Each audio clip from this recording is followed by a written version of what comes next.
nüanslardır və s. Çox sağ olun İlhamə xanım, açdınız deyəsən. Bəli, xoşdur, buyurun. Bəli, keçə bilərsiniz.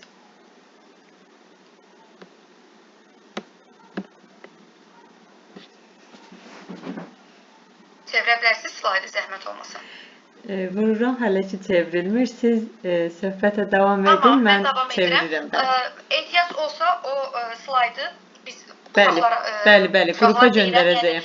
Öz təlim yoldaşlarımıza göndərərik. Oradan da baxarlar. Hər hansısa bir sual olduqda mən hər birinizi cavablamağa hazıram, bütün suallarınızı.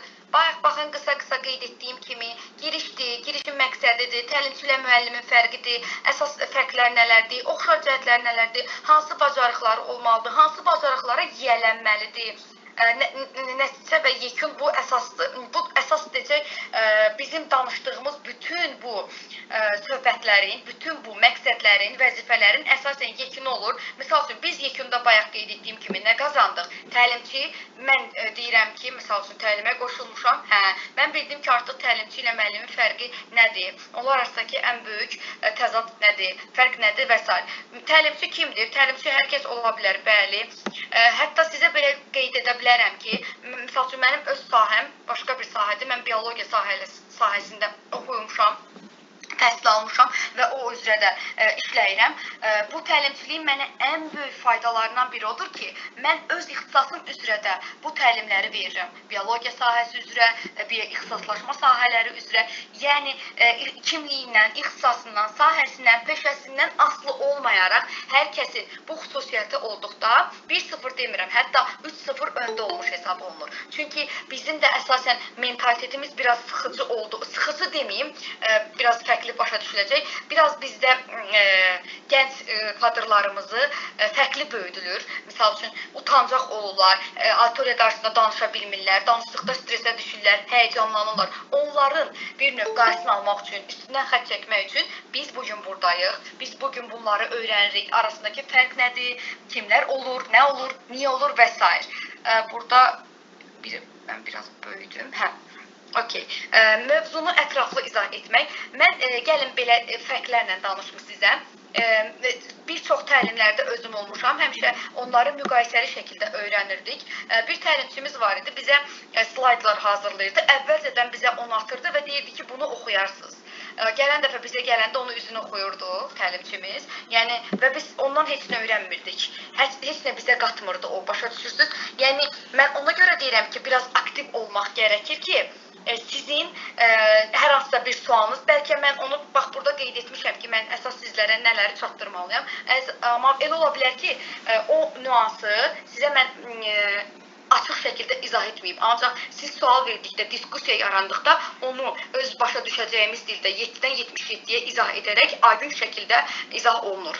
Ümumiyyətlə, auditoriya qarşısındakı çıxışın əsas qayda qanunlarından biridir ki, bizim özümüzü ifadə etmə bacarığımız olmalıdır. Məsələn deyirəm, bizim hər birimiz bir konferansda, bir təlimdə çıxış edərkən, bütün təlimçilər, mentorlara aiddir, özümüzə bir proqram hazırlayırıq, qeyd aparırıq və onun üzərində danışmağa çalışırıq. Çünki bizdə artıq müəyyən məlumat bazası var və o məlumat bazasını bizə verilən müəyyən vaxt ərzində çatdıra bilmirik.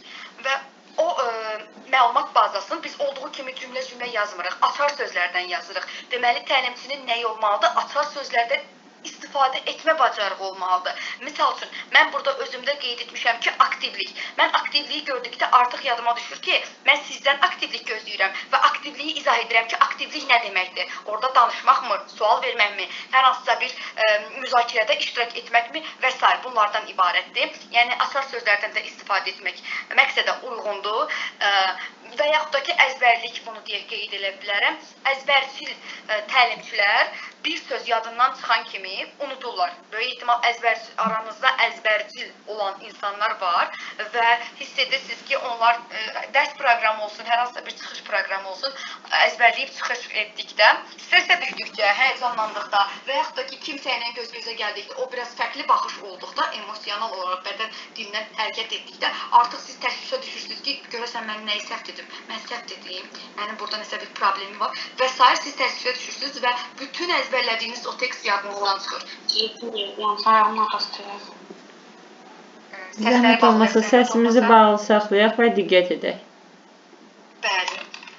Və artıq o əzbəriniz yadınızdan çıxdıqda təlimçinin fərqi odur ki, biz özümüzdən onu cümlələrlə, fərqli-fərqli misallarla, statlarla gətirərək onu düzəltməyə çalışırıq. Və inanın ki, bu bacarıqlar hər birimizdə var. Amma bu bacarıqları üzə çıxartdıqda və o boyda, misal üçün, bizim təlimlərimiz olub 100, 200, 300, 500 nəfərlik əyani təlimlərimizdə iştirak etmişik, konferanslarda iştirak etmişik və o zaman təbii ki, məndə misal üçün əzbərçilik yoxdur, ancaq bəzən elə olur ki, bu qeyd etmişəm ki, mən bunu deyəcəm, deyə bilmirəm və yaxud da yadıma düşmür, artıq fərqli-fərqli cümlələrdən istifadə edirəm, fərqli-fərqli statlardan, əsas da canlı yaşanmış hadisələrdən misallar gətirərək istinad veririk və o daha yadda qalan olur. İnanın ki, auditoriyada oturandan heç kəsin xəbəri olmur ki, siz orada nə yazmışdınız, siz nə deyəcəkdiniz, siz nəyi deyə bildiniz və yaxud da ki, nəyi deyə bilmədiniz. Nə qədər bildiyiniz deyil də, qarşıdakı tərəfə nə qədər izah edə bildiyinizdən asılı olaraq dəyişir təlimçi olmaq, əziz yoldaşlar. Misal üçün, bu sahəyə mənim ən böyük marağım, ilk başlanma səbəbim o idi ki, mənim hər şey maraqlı gəlirdi. Görəsən, niyə bunlar belə olur? Görəsən, həqiqətən, yəni, misal üçün, müəllimliyi oxulayan insan dərs keçir, hazırlıq keçir, auditoriyalarda çıxış edir, nə bilim, dissertasiyası qəbulunda olur və təlimçi kimdir? Təlimçinin demək ki, fərqi odur ki, təlimçinin özünün öz sirləri var. Müəllimin ən gözəl sirləri nədir? Müəllim gələcəyin həkimlərin, təlimçilərin, polislərin, hakimlərin yetişdirirsə, təlimçilər də elə onlardan yetişən gənc nəsillər üçün gözəl nitqli, qabiliyyətli, ayağı üzərində duran, öz danışığını ifadə edə bilən, özünü güclü hiss etdirə bilən insanlar yetirir. Təbii ki, biz tək gənclərə aid etmirik bunu. Müəyyən yaş intervalında 7-dən 77-yə hər kəs ola bilər, hər kəsə aiddir. Çünki insan deyir ki, necə hər kəsin, atalar sözümüz var, çox qəşəng, həmişə istifadə edirəm, geyiminə görə qarşılayıb, danışığına görə, biliyinə görə yola salırlar. Sizin nə qədər danışığınızdan, hansı tərzdən, hansı üslubda danışığınızdan asılı olaraq biliyiniz dəyişir ona görə. Digər slaydlara keçin, zəhmət olmasa, görün başqa sizə nələr deyə bilərəm. Kiminsə hər hansıda bir sualı varsa və yaxud da ki, qaranlıq qalan nəysə varsa, qeyd eləyər, mən onu cavablandırmağa hazıram. Bundan artıq danışdıq, müəllim-təlimçi fərqi. Daha sonra çevirin, zəhmət olmasa, İlhamə xanım. Təlimçinin əsas bacarıqları, bir balaca üstündən bunları keçərək izah edim. Effektiv ünsiyyət olmalıdır. Yəni, aktivlik və effektivlik olmalıdır. Mən burada danışım ya da özünə oxuyun, hər kəs orada yuxulasın deyil. Bu effektiv sayılmır. Bu mənə və yaxud da ki, sizə heç nə qatmır. Effektivlik odur ki, indi inşallah ki, bizim digər təlimlərimizə qoşulacaqsınız, ya xəbərləriniz olacaq, izləyəcəksiniz. Orada görəcəksiniz ki, biz müəyyən bal şkalasında qiymətləndirmə aparırıq və o aktivlik sizə bal gətirir. Aktivliyiniz biraz zəif olduqda baldan çıxılır. Yəni, bu çox önəmlidir. Dinləmə və empati qurmaq olmalıdır. Dinləmə, sizin anlayıb dinləmə, qavrama bacarığınız olmalıdır. Bu, biraz qulağa kobud gələ bilər, səslənə bilir əslində. Əslində kobud deyil. Bəzən elə ola bilir ki, bizim fikrimiz başqa yerdə olur, amma özümüz burada oluruq, ruhən burada oluruq.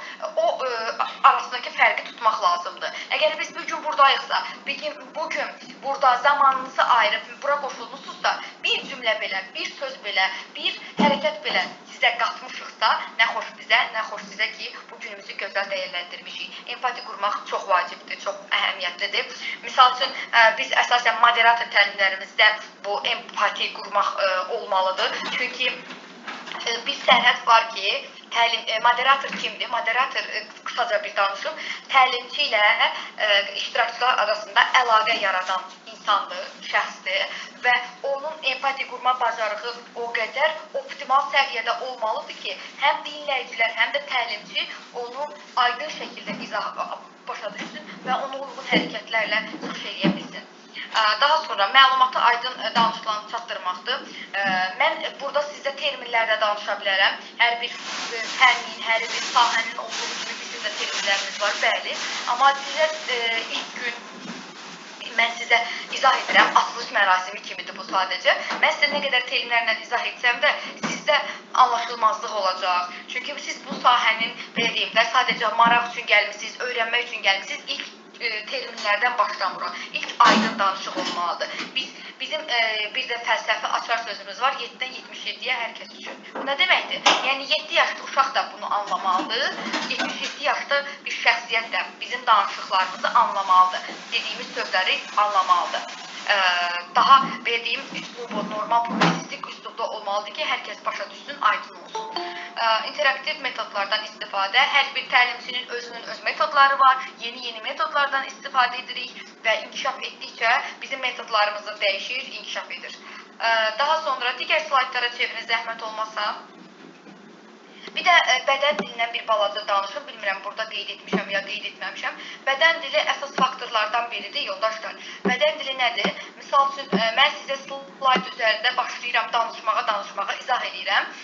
Məndə ən böyük xüsusiyyət, bilmirəm, bəzən deyirəm ki, əslində o çox da şey deyil. Misal üçün, mən əyani təlimlərimizdə çox əllə qolla danışaraq, slayd üzərində izah edərək danışıram. Və o bilirsiniz nədir? O əslində auditoriyanı özümüzə cəlb etməkdir. Baxın, səs tonu var. Səs tonu da önəmlidir. Mən səs tonunu normal şəkildə danışıram. Misal üçün deyirəm, pauza ilə danışıram. Artıq auditoriyaya fikir verirəm ki, auditoriyada biraz çaxlaşma var, söhbət var. Səs tonumu birdən qaldırıram. Bu nədir? Səs pauzasıdır. Auditoriyanı özünə cəlb etməkdir. Eyni zamanda əl-qol hərəkətləri, empati qurmadır, bədən dilinin uyğunlaşmasıdır. Misal üçün, göz təması var bizdə. Göz təması nədir? Bir təlim zamanı bir nəfərlə sadəcə olaraq göz-gözə, dəqiqələrlə göz-gözə gəlmək olmaz. Bir nəfərin gözünə 5 saniyədə artıq baxmaq etikaları pozur və necə pozur? Çünki biz təlimdə isə və auditoriyamızda 10 nəfər, 20 nəfər, 30, 40, 100 nəfər varsa, hər kəs eyni bir optimal səviyyədədir. Misal üçün, filan kəs xalası qızıdır, bəmən kəs dayısı oğludur. Elə bir seçkilik olmur bizim təlimçilikdə, əsas rəsmi təlimçilikdə elə bir ayrı seçkilik olmur. Hər kəs eynidir, hər kəsin gözünə eyni şəkildə baxılır, bədən dili də ona uyğun olaraq dəyişir. Misal üçün, geyim qaydaları var, onlara diqqət etmək lazımdır. Abartılı makyaj, abartılı saç düzümü, abartılı geyim, hündür taban xanımlarda əsasən çox hündür taban, səs çıxardan ayaqqabılar olmaz. Çünki fikir artıq ona yönəlir. Daha sonra bizim 7 saniyə metodumuz var. Qısa danışıram sizə. 7 saniyə metodumuz nədir? Təlimçi içərə daxil olduğu zaman ilk 7 saniyə ərzində iştirakçıların ağlında bir fikir formalaşır. Necə formalaşır? Yerikdən, duruşdan, geyimdən, tərzdən, davranışdan, bədən dilindən o 7 saniyə ərzində artıq hər bir kəsdə var bu insan homo sapiens canlılarında var ki, insanı tanımlamaq deyirik ona biz. Artıq tanımlayırıq ki, bu insan necə səliqəli geyinib, ay Allah demə, nə gözəl fikir eləyir. Misal üçün, bədən dili nə qədər səliqəlidir deyirik və o bizim üçün müsbət təəssürat bağışlayır, müsbət təəssürat yaradır. Daha sonra sizə nə qeyd edə bilərəm? Hörmətlə obyektivlik, bayaq qeyd etdiyim kimi, qohum-əqrəbə olduqda onlara seçkilik qoymuruq, obyektiv yanaşırıq, hər kəs eyni dərəcədədir, eyni bir səviyyədədir, hörmət təbii ki, hər kəsin eyni qorunmalıdır. Daha sonra açıq fikirlik və tolerantlıq. Bu bilirsiniz əsasən nəyə aiddir? Misal üçün, mən bir söz deyirəm, buradan, məsələn, kimi deyim, Qərənfil xanım deyir ki, yox, mən razı deyiləm. Qərənfil xanım burada açıq söz deyilir, öz fikrini mənə bildirir, mən təşəkkürümü bildirirəm. Sonra Qərənfil xanıma sual verirəm ki, niyə? Siz niyə belə düşünürsünüz? Mənə izah edə bilərsiniz. Qərənfil xanım öz fikrini deyir, mən də öz fikrimi deyirəm və artıq burada bilirsiniz nə olur? Müzakirə yaranır. Müzakirə olduqda nə olur? Hər kəsin bir fikir formalaşır. Hər kəs iki yerə bölünmüş olur artıq. Misal deyirəm, bu qələm qırmızı yazır, xeyr, bu qələm qara yazır və iki nəfər formalaşır, bir qrup formalaşır, qırmızı yazan, qara yazan, artıq müzakirə baş verir və əsas da olan bilirsiniz nədir? O auditoriyanı o müzakirəyə cəlb eləmək. Mən zaten bilirəm, Qərənfil xanım düz deyir, bu qələm qırmızı yazır. Mən niyə qara dedim bilirsiniz? Sizin fikrinizi bura cəlb etmək üçün. Yəni təlimçi bunu bacarmalıdır. Təbii ki, obyektivlik olmalıdır, doğru danışmalıdır. Ona bir sözüm yoxdur. Sadəcə olaraq fikrimi dəqiq çatdırmaq üçün o misalı gətirirəm. Sizin hər birinizin fikri məndə olur. Daha sonra deyirəm ki, təşəkkür edirəm Qərəmli xanım. Sizin fikriniz aydın oldu. Siz mənə çox diqqətlə qulaq asırdınız. Siz öz fikrinizi mənə bildirdiniz. Mən sizə fikriniz dedim ki, xeyr, elə deyil, belədir. Amma sizə görə bizim auditoriyamızın fikri cəmləndi. Başa düşdünüz? Yəni bu xüsusiyyətlər olmalıdır.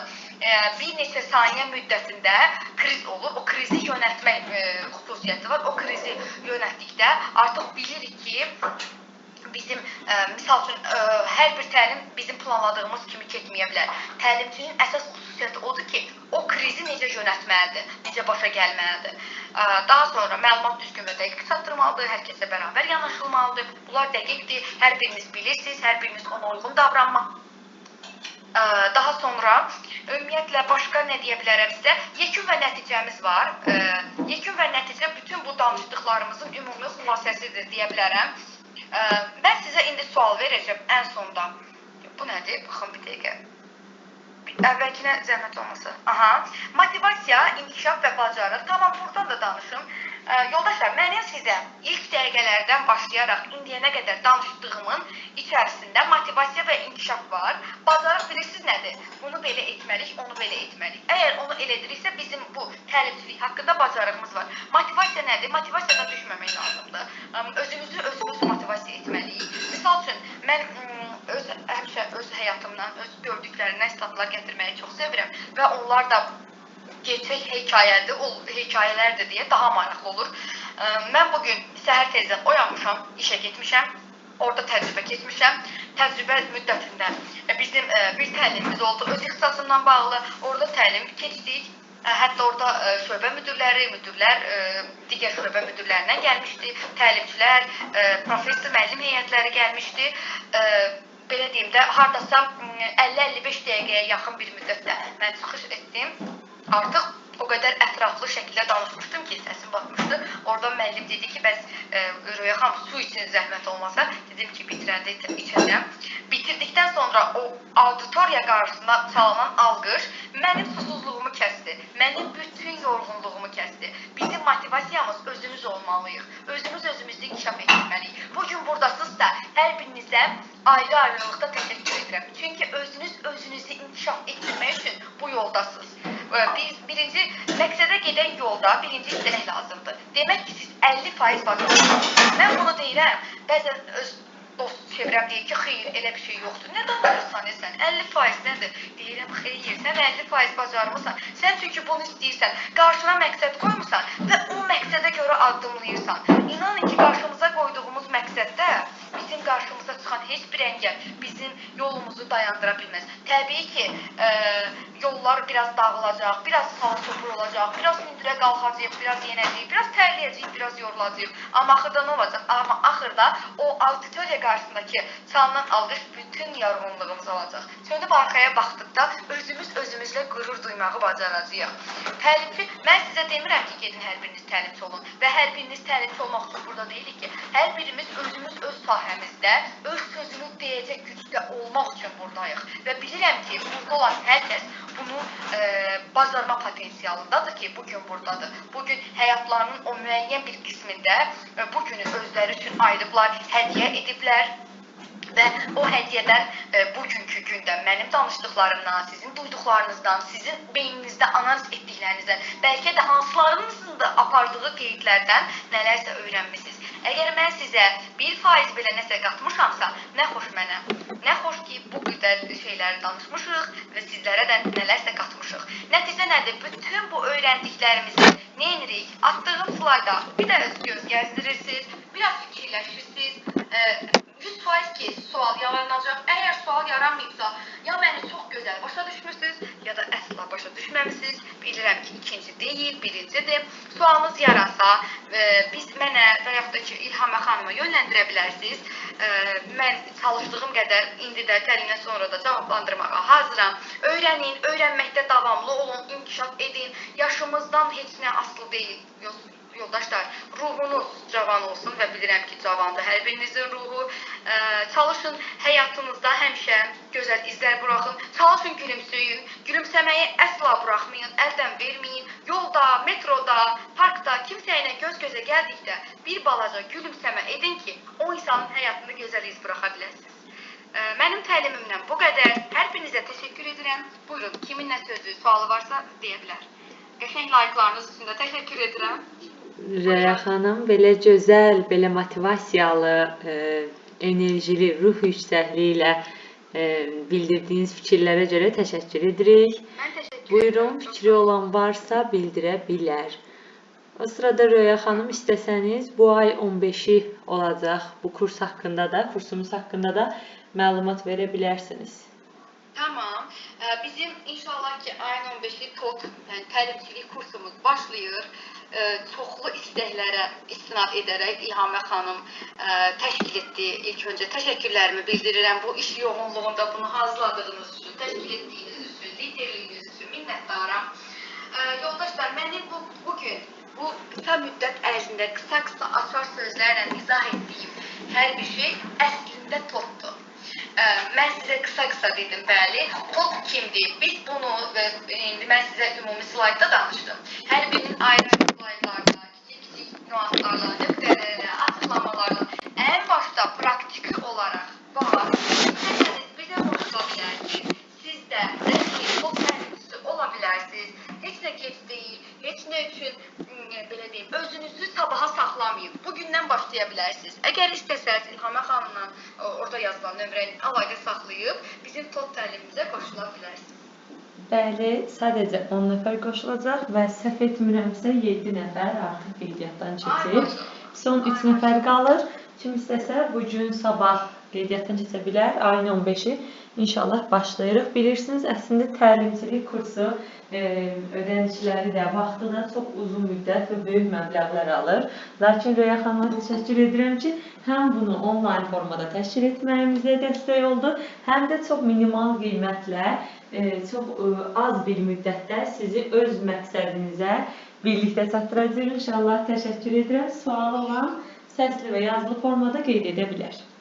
Mən sizlərin səslərini eşitmək istəyirəm, yoldaşlar. Bugün biz nə danışdıq? Bugün nədən danışdıq? Mən təşəkkür edirəm Nəzrə xanım. Hər kəs bir balaca, çox balaca ya da bir-iki nəfər qısaca. Axşamınız xeyir olsun. Çox sağ olun. Hər vaxtınız xeyir. Çox sağ olun dəyərli təlimə görə. Yəni necə xarakterdə olmalıdır insan, necə təlim prosesini idarə etməlidir. Yəni bu barədə dinlədik. Çox sağ olun. Təşəkkür edirəm. Mən təşəkkür edirəm fikrinizi bildirdiyiniz üçün minnətdaram. Çox sağ olun Könül xanım. Başqa, bayaq bir səs gəlmişdi. Deyəsən bəylərimizdən idi. Bəylər, imkan verirsiniz xanımlar həmişə öndə olduğum kimi öndə olsun. Sizlər də səslərinizi açın. Axşamınız xeyir olsun. Hər vaxtınız xeyir olsun.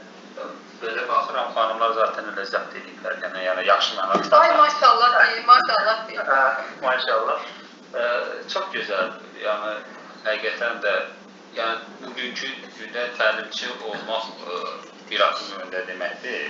Nə üçün deyirəm? Çünki auditoriyanı görmək özü böyük bir xoşbəxtlikdir. Sinfi daha rahat görəcəksiniz. Bizim bu günləri ən çox məktəbdə çətinlik çəkdiyimiz bir şeylərdən biridir ki, müəllimlərin daha çox boşluğu auditoriyanı ələ ala bilmir.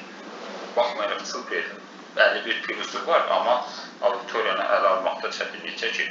Ümid edirəm ki, bəlkə gələcəkdə bununla bağlı təlimləriniz olarsa, böyük məmnuniyyətlə digər müəllimlərə də biz ötürə bilərik və bundan daha çox faydalanır.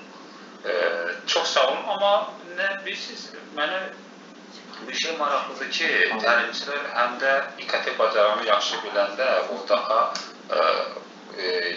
gözəl olur. Bir də bizə əvvəl təlimdə tövsiyə edirdilər ki, web kameraları açıq qoyaq və o düzdür, biraz dövlət tərəfindən olan təlimlər idi.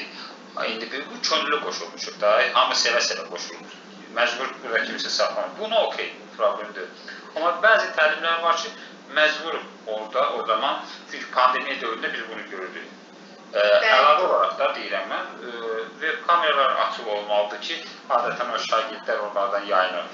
O əlavələr demək istəyirəm. Onun fikri. Çox sağ olun Nemət bəy, təşəkkür edirəm. Dəyərli fikirləriniz üçün minnətdaram.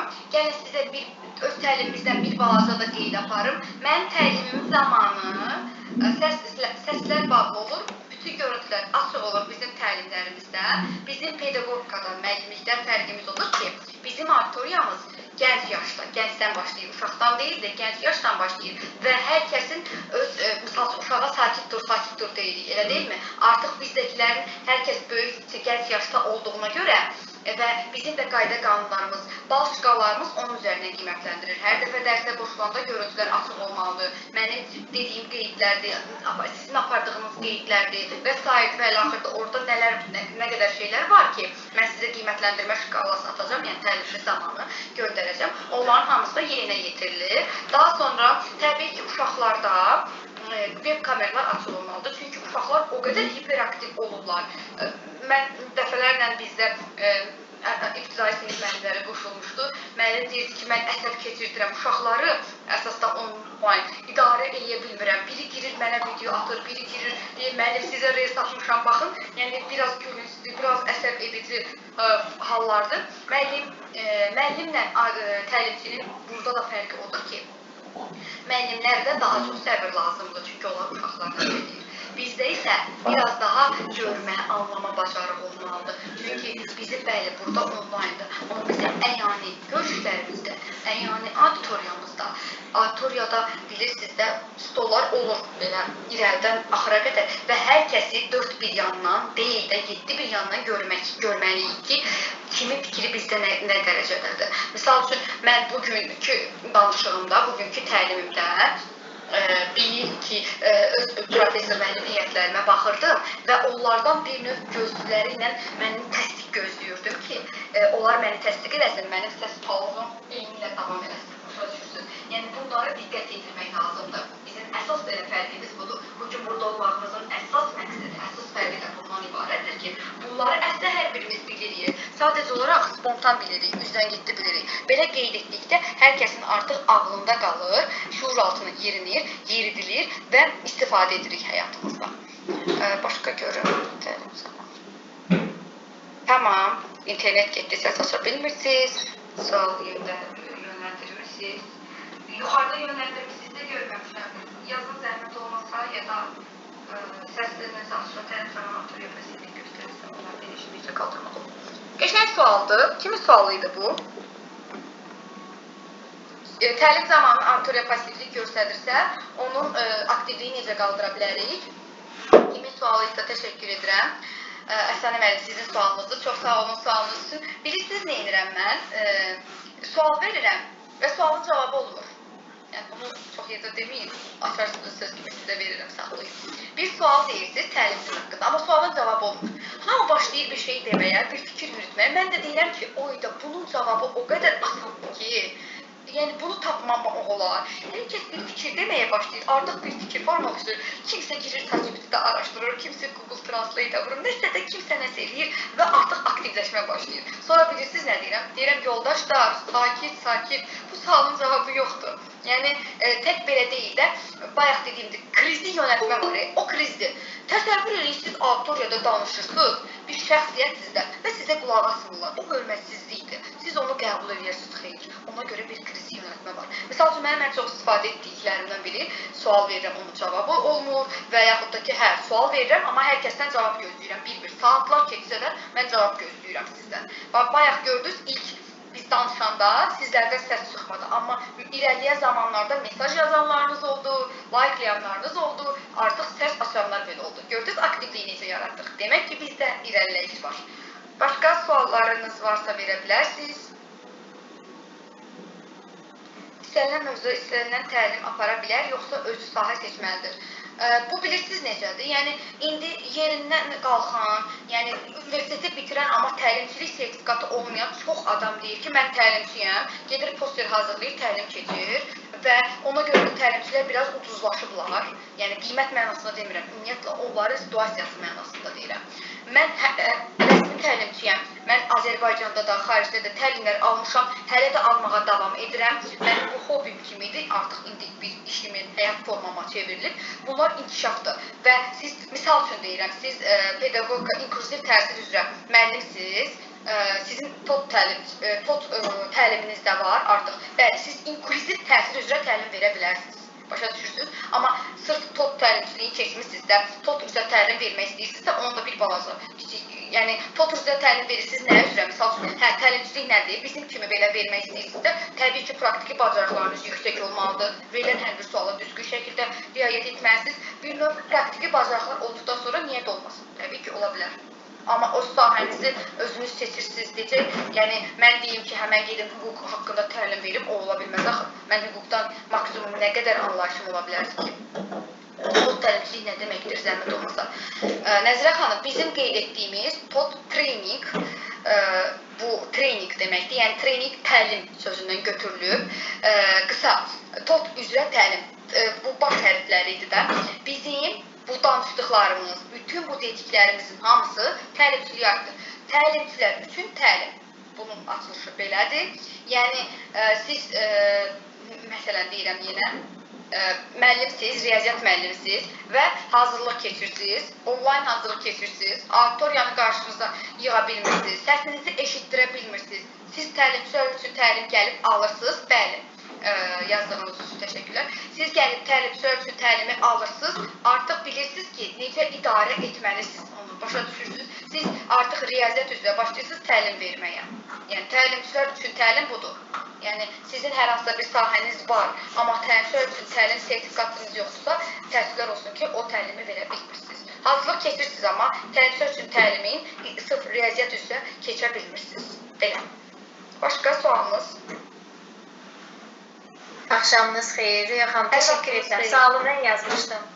Çox sağ olun. Yəni, maraqlı gəldi ki, sırf o nə təlimidir də, yəni açıqlama verdiniz, tam mənə aydın oldu. Çox təşəkkür edirəm. Təşəkkür edirəm sualınız üçün, minnətdaram. Demək ki, siz məni yaxşı dinləmişsiniz və sualınızı da yaranıb vermişsiniz. Minnətdaram. Hər bir sual verənə, like yazana, şərh yazana, suallarını yazana, səslərini açan hər kəsə təşəkkürlərimi bildirirəm. Digər pozitiv yoldaşlarımız varmı? Məncə yoxdur. Yəni, səslərini açmayanlar da oradan qəşəng like-layırlar, onları görürəm. Başqa sual olan varmı? Sırf təlim üzrə ola bilər. Çünki bizim, bilmirəm, indi İlhamə xanımla danışarıq, başqa bir təlim suallarımız da var. Sadəcə olaraq vaxt məhdudiyyətinə görə alınmır. Hər hansısa bir sualınız varsa təlimçiliyə aid təlimlərlə bağlı verə bilərsiniz. Bu şəraitdən yararlana bilərsiniz.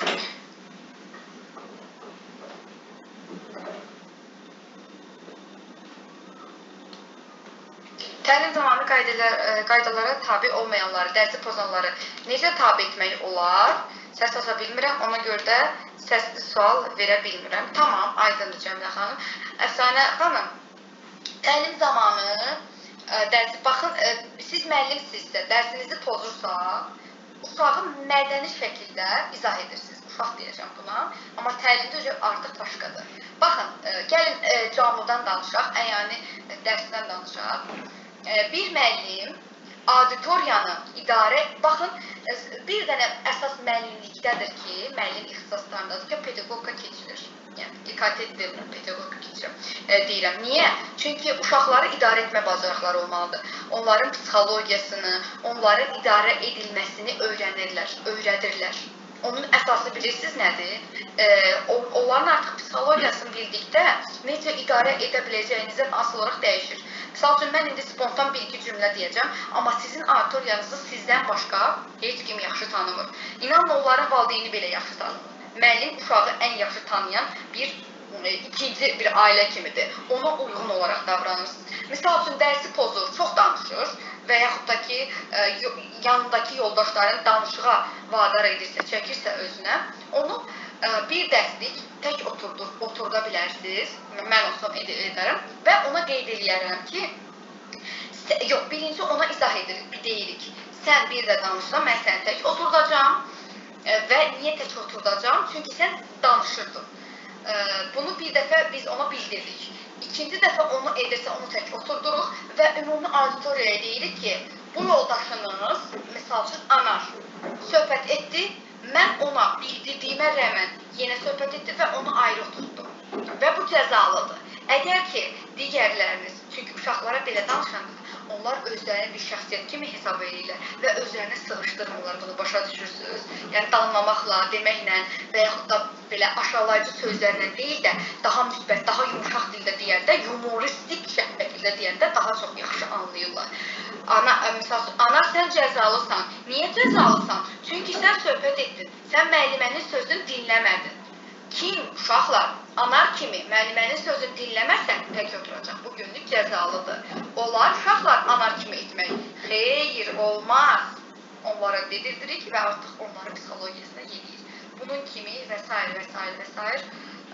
Çözümlər ürətmək lazımdır və müəllimlərdə də elə çözümlər bilirəm ki, çoxdur. Sadəcə onu deyəcəkdim. Təlimçilərdə isə fərq odur ki, artıq bizdə biraz böyük auditoriya olduğu üçün bizdə misal üçün oyunlar keçirdirik. Əsas da, yenə deyirəm, əyyanib. Əslində onlayn da olur. Misal üçün, təlimə başlamamış mən bir sual verirəm. Misal üçün, dostlar, təlimçi ilə müəllimin fərqi nədir? Hər biriniz bir cavab verirsiniz. Əslində, hər birinizdə ilk situasiya üçün müəyyən doğruluqlar var da. Mən sizin diqqətinizi cəlb eləmiş oluram. Artıq hər biriniz sual işarəsi altında qalaraq fikirləşirsiniz ki, görəsən hansı söz dedik. Çünki hər kəs bir söz deyib, hər kəs bir cümlə deyib. Baxın, elə də cəlb etmək olur fərqli situasiyalarda. Və yaxud da bunu əyaniyə çevirsək, hər kəs bir neçə cümlə ilə payladığımız kağızlara yazır və dəyişirlər. Yoldaş, oturduğu yandakı yoldaşlarıyla dəyişirlər, onlar oxuyurlar və onlar, misal üçün, mənə bu məktub verilib, bunu o yoldaş yazıb, mən bunu oxuyuram və bu mənim öz cavabım kimidir. Yəni, bu səhv olsa da, bunu mənim fikrimə zidd olsa belə, mən bunu deməliyəm. Onda da biraz daha maraqlı, humoristik və həyəcanlı olur, hər kəsin də diqqət mərkəzində olur. Yəni, bizim əsasən elə olub ki, təlimlərimiz 4-5 saat çəkib, 4-5 saat təbii ki, insan gücünə çox gəlir, fasilələr olur. Amma belə humoristik olduqda, biraz daha söhbətçi, mehriban sayağı, təbii ki, hörmətləri, səviyyələri qorumaq olduqda elə də çox yorucu, elə də çox sıxıcı, darıxdırıcı gəlmir. Belə olur.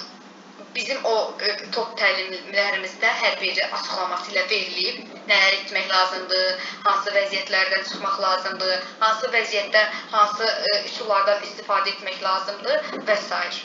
Başqa sual olan varmı?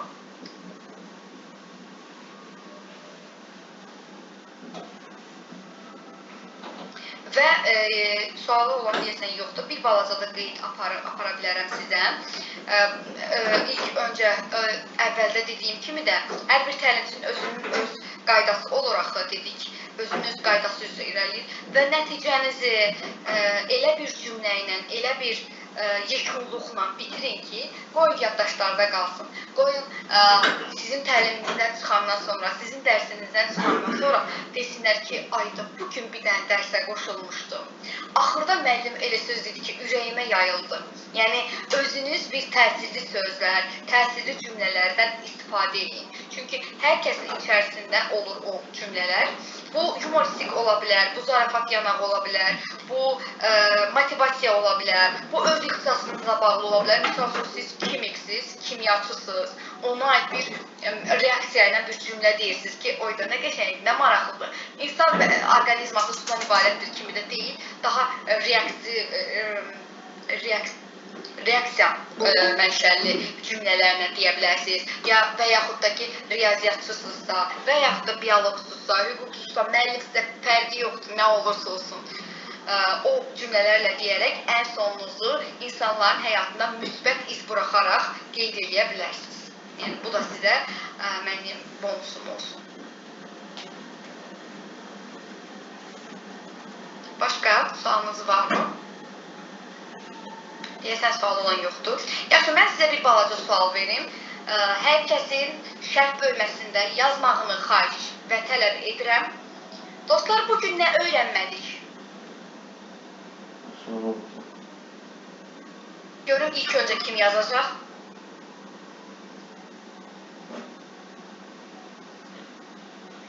Heyecanlanmayın. Bugün ne öğrenmedik?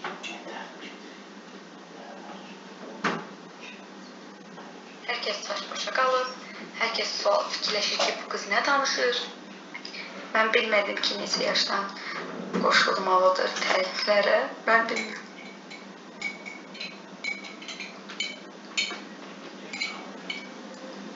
Ne gözəldir. Məsələn, çalışın dediklərimi unutmayın. Çünki tarix unudanları bağışlamır, tarix müəllimi.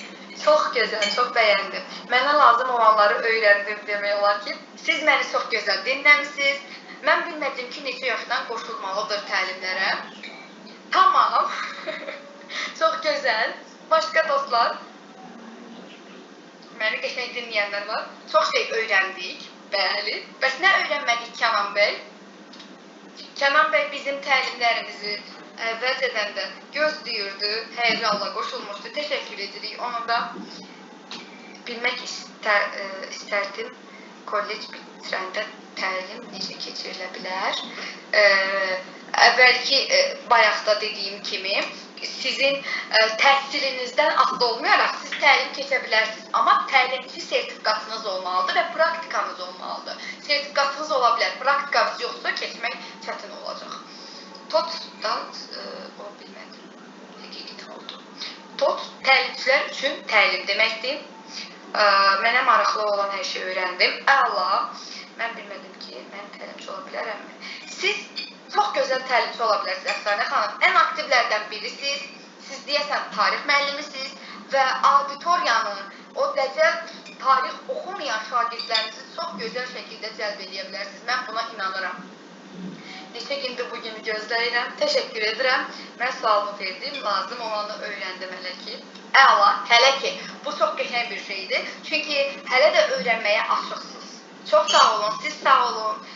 Məncə bu sual çaşdırıcı sualdır. Bəli, çaşdırıcı sualdır. Siz də çaşdınız, siz də bu tələyə düşdünüz. Amma mən onu öyrəndim və xoşbəxt oldum ki, siz məni dinləyirsiniz. Qoşuldum, xoşladım. Çox sağ olun. Sual verib, təlimçinin ən zəif tərəfi nədir? Sual, çox qəşəng sualdır. Siz, belə, təlimçinin ən zəif tərəfi bilirsiniz nədir? Yoxdur. Yəni, yoxdur. Biz özünü tanıyan bir təlimçi olaraq deyə bilərəm ki, təlimçinin zəif tərəfi yoxdur. Əlbəttə, yoldaşlar, hər kəsin zəif tərəfi var. Mən onu sizə niyə deyim ki? Sizlər də deməyin. O zəif tərəfinizi gücləndirməyə çalışın. Və siz bilin ki, siz bugün buradasınızsa, bugün bu təlimdə iştirak etmişsinizsə, siz nələrsə qazanmışsınızsa, sizin də zəif tərəfləriniz yoxdur. Zəif tərəfləriniz özünüz içinizdəki, misal üçün, mən Röya ilə danışıram və onun üzərinə gedirəm, o zəifi bərkidirəm. Zəif tərəfiniz yoxdur.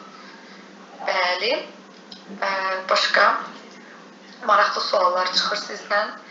Dediklərimi unutmayın.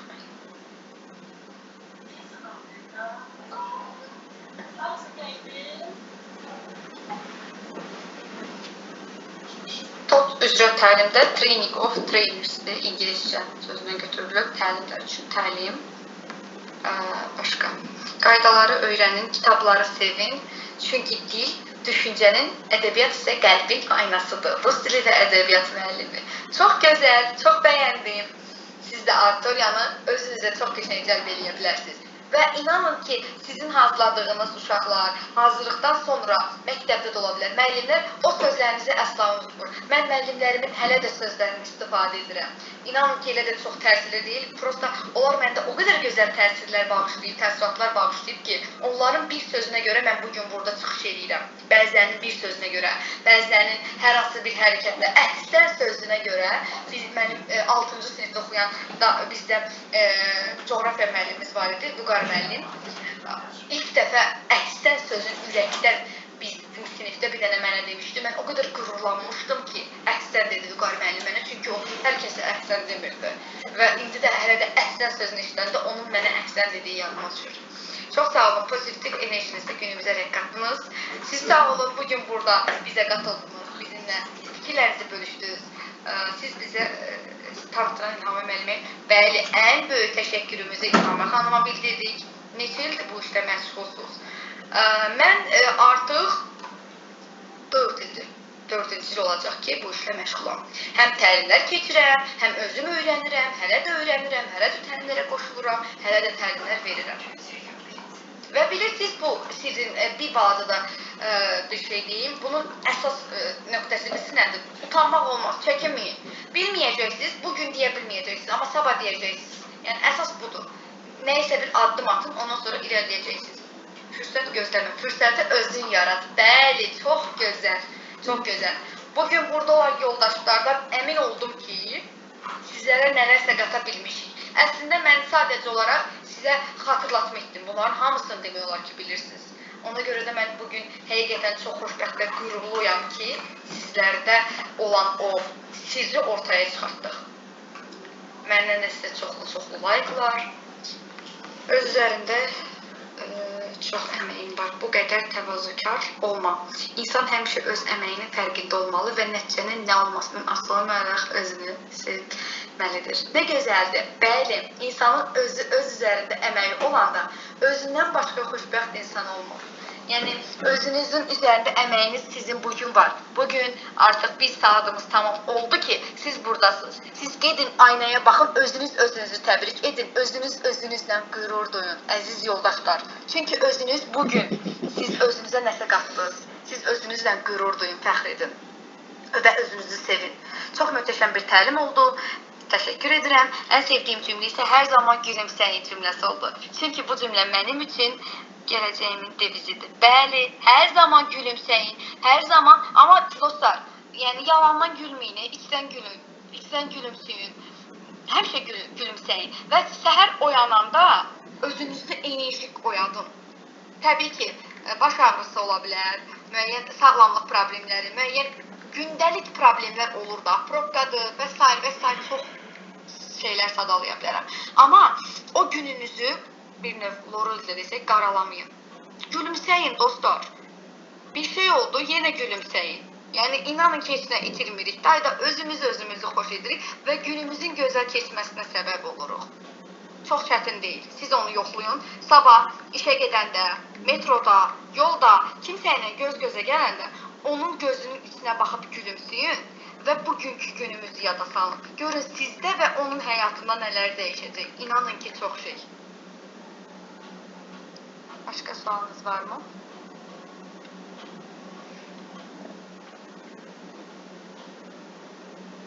Deyəsən artıq suallar yekunlaşdı. O zaman mən yavaş-yavaş yekunlaşdıram. Hər birinizə təşəkkür edirəm. Aktiv olduğunuz üçün, bugün burada olduğunuz üçün. İlhamə xanıma da təşəkkür edirik. Bütün təşəkkürlərimizin ən başlıcı simvolu İlhamə xanımdır bugün. İlhamə xanım, nəsə fikriniz, sözünüz varmı? Buyurun, sizi dinləyək. Təşəkkür edirəm Röya xanım. Əlbəttə ki, əsas təşəkkür sizə və üzvlərə düşür. Çünki siz olmasaydınız bu təlimdə baş tutmazdı. Həmçinin bizim dəyərli və aktiv üzvlərimiz də olmasaydı, yenə təlimimiz baş tutmazdı. Nə xoş bizə. Həqiqətən də biz bu təlimlərin təməlinin ən başlıca ünsürləri deyə bilərəm. Nə təlimçi, nə üzvlər, nə də mən, heç birimiz bir-birimizdən daha az burada rol oynamırıq. Təşəkkür edirəm. Xoş sözlərinizə görə də minnətdaram. TOT kursuna bu gün axşam qeydiyyatdan keçənlər olarsa, burada olan müəllimlərdən onlara xüsusi bir endirim edəcəyəm. Aşağıya yenidən əlaqə nömrəmi qeyd edirəm. Növbəti təlimlərdə görüşənədək bildiyiniz kimi iyul ayında keçən aylardan fərqli olaraq 14-15 təlim salınıb. Demək olar ki, hər bir gündən bir təlim var və bütün mövzuları əhatə edir. İnşallah 2 gün sonra 11-i Word, Excel haqqında bizim təlimimiz var. Əminəm ki, bu təlim hamını maraqlandırır. Ofis haqqındadır, ofis proqramları haqqındadır. Əlavə suallarınızı mənə qeyd edə bilərsiniz. Təşəkkür edirəm Röya xanım. Əməkdaşlığımız daimi olsun. Sizi çox sevirik. İnşallah növbəti təlimdə görüşərik. İnşallah. Sağ olun, salamat qalın. Hər kəsə təşəkkür edirəm. İlhamə xanım, yəqin ki, arada SS plan götürdüsən. Bəli. Qeydə alındı təlim, paylaşılacaq təkrarı, həmçinin bir neçə qeydlər də mövcuddur. Çox gözəl, təşəkkür edirəm. Sağ olun yoldaşlar. Gününüz gözəl keçsin, gecəniz xeyrə qalsın. Allaha əmanət olun. Sabahınız isə xeyirə olsun. Gülümsəyin, sağlıqla qalın. Hələlik, sağ olun.